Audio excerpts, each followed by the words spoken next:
2000 оноос хойш нээлттэй хийж байсан шилдэг аимшигын 5 кино. 5 дугаар байранд Midsommar.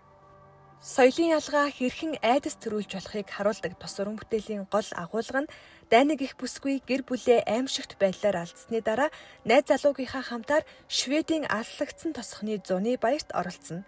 Гэвч энэхүү баяр нь эртний тахилын ёс аимшигт зан үйлээр дүүрэн байдаг.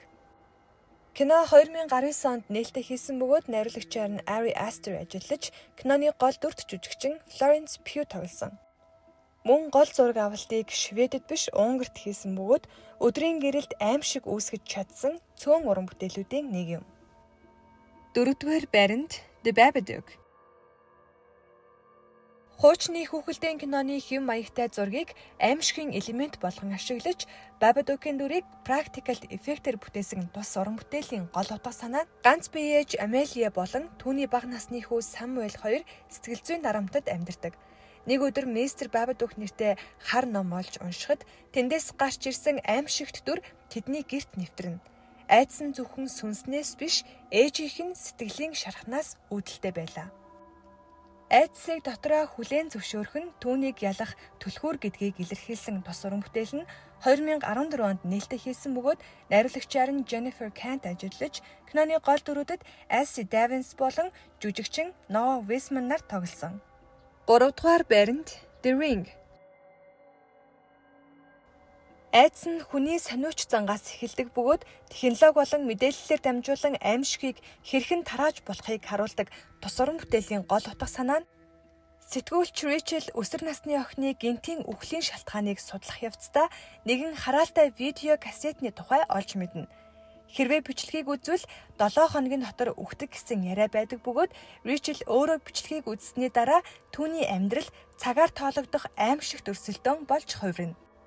2002 онд нээлттэй хийсэн тус уран бүтээлийн найруулагчаар Gore Verbinski ажилласан бөгөөд киноны гол дүрүүдэд Naomi Watts болон Martin Henderson нар тоглосон.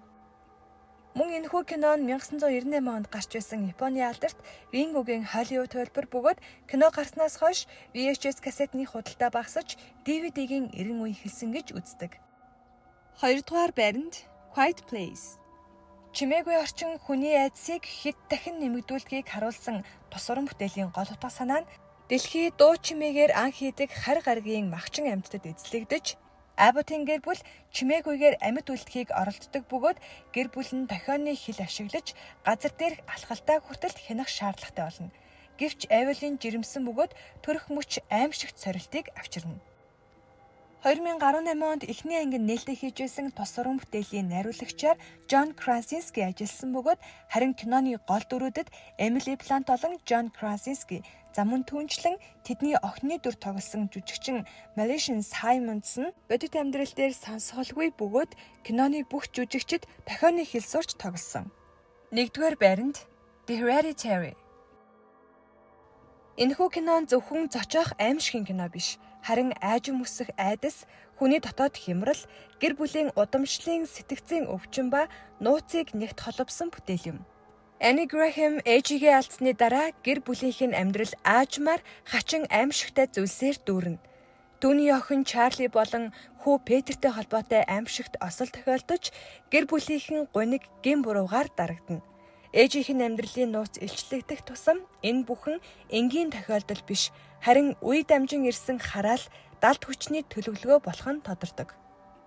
2018 онд нээлттэй хийсэн тус киноны найруулагчаар Ari Aster ажилласан бол харин киноны гол дүрд ажилласан жүжигчин Toni Collette-ийн жүжиглэлтийг олон хүн Оскарын төвшөнд гэж үнэлсэн байдаг.